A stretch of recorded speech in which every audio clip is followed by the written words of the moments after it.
Hai, halo, salam sejahtera Malaysia. Selamat datang ke channel Els Lifestyle. Saudara-saudara, tuan-tuan dan puan-puan yang saya amat hormati.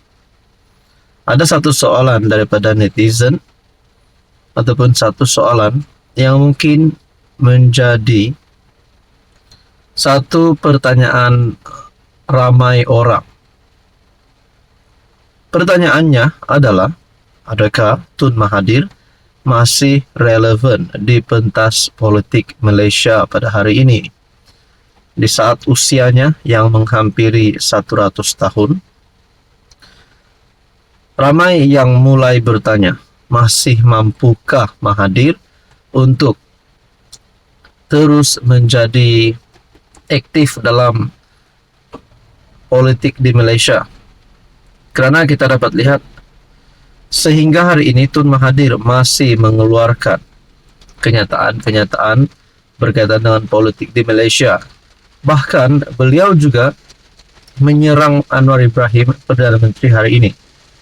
Ramai yang kata Tun Mahathir sudah kritikal dalam keadaan politiknya.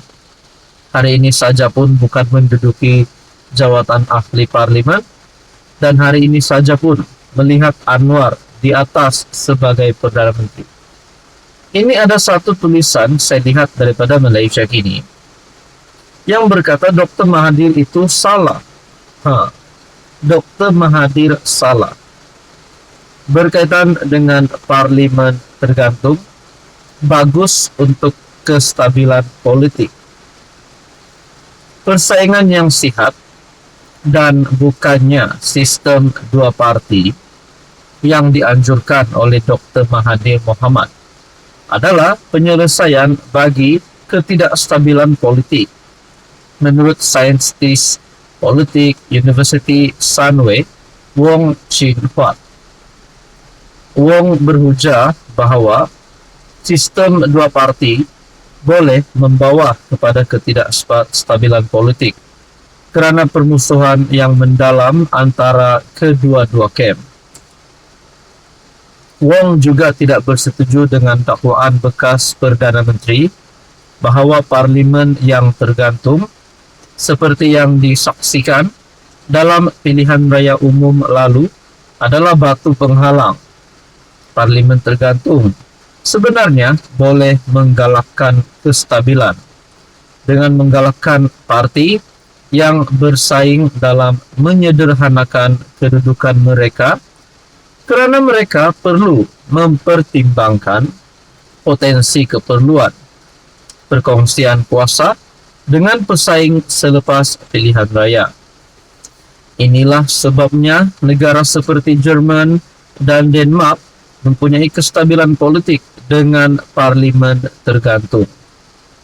Jerman sentiasa menyaksikan parlimen tergantung selepas pilihan raya pertama, selepas WW2, rasanya World War II, Perang Dunia Kedua. Selama lebih 3 dekad, Denmark telah diperintah oleh kerajaan minoriti. Katanya kepada Malaysia Kini, parlimen tergantung terjadi apabila tiada mana-mana blok politik meraih majoriti untuk menubuhkan kerajaan. Wong berkata, sistem dua parti di Malaysia akan menggalakkan kedua-dua kamp memburuk-burukkan satu sama lain untuk meraih sokongan pangkalan pengundi sendiri, seperti yang ditunjukkan pada 2008 hingga 2015, yang merupakan situasi paling hampir negara kepada sistem dua parti. Lebih teruk lagi, sistem dua parti tidak mempan dan akan berubah menjadi penguasaan satu parti kerana terlalu menumpukan kuasa. 3 pakatan pembangkang pertama tumbang selepas pilihan raya kedua mereka kerana parti mereka tidak melihat masa depan dengan berpindah ke pusat. Apabila yang keempat berjaya pada 2018, gabungan pembangkang baru BN hancur atas sebab yang sama. Rancangan Anwar untuk bekerja sama dengan PAS.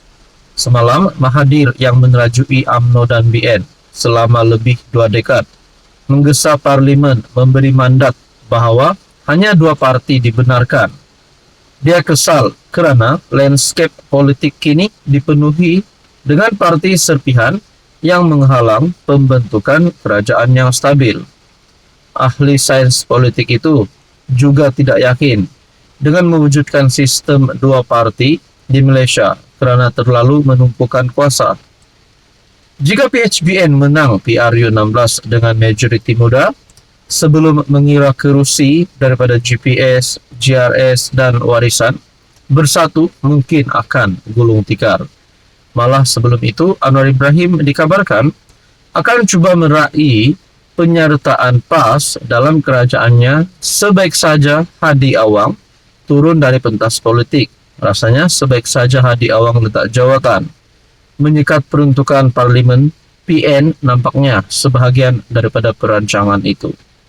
Jadi tuan-tuan dan puan yang saya amat hormati, berkaitan dengan isu ini, adakah sekiranya PH menang pada PRU16 dengan tidak mendapat majoriti 112 kerusi, adakah PH tetap boleh menjadi kerajaan? Jadi berkaitan dengan ini, banyak lagi persoalan yang timbul. Berbalik kepada yang pertama tadi, Dr. Mahathir salah, Parlimen tergantung, bagus untuk kestabilan politik. Apa komen anda?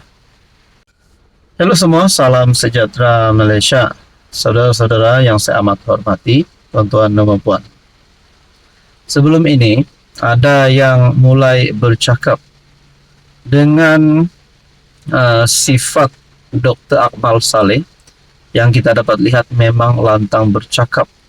Bahkan, beliau juga telah menggunakan kata-kata kesat terhadap pemimpin DAP sebelum ini berkaitan dengan isu cop halal. Berkaitan dengan ini, tuan-tuan dan puan, ada yang mulai bertanya, adakah apa yang dilakukan oleh Dr. Akmal Saleh ini adalah pendirian parti ataupun pendirian pribadi beliau sendiri? Dan kalau perkara ini semakin berpanjangan dan beberapa pemimpin daripada UMNO ataupun BN tidak selesa dengan keadaan ataupun sifat Akmal Saleh, adakah UMNO BN akan memecat Akmal Saleh? Kerana kita tahu UMNO BN di dalam kerajaan perpaduan bersama dengan Pakatan Harapan, makna kata bersama dengan DAP. Nah, itu saya tak nak ulas panjang. Tapi ini satu kenyataan daripada Malaysia kini, dikongsikan Malaysia kini. Gesaan Akmal supaya Tiong dipecat, bukan pendirian Pemuda Barisan Nasional. Kenyataan Dr. Akmal Saleh yang menggesa agar Menteri Pelancongan dan Seni dan Budaya Tiong King Sing dipecat daripada jawatannya, bukan pendirian bersama Pemuda BN.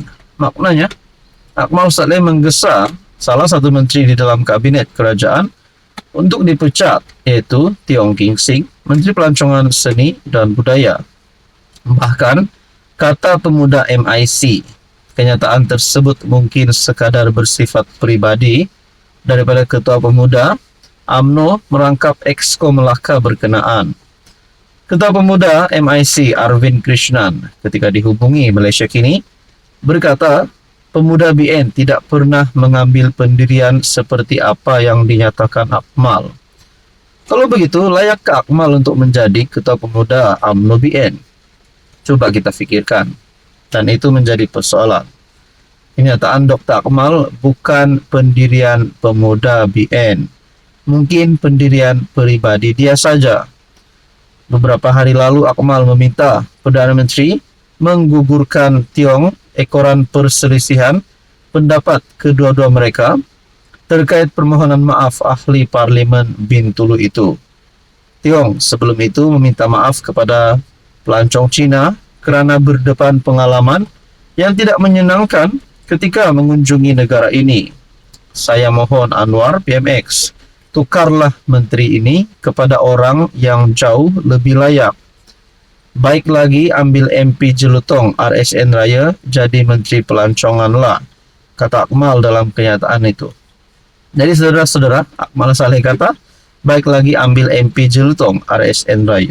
Saudara Bapak berkaitan dengan isu ini, apa komen Anda?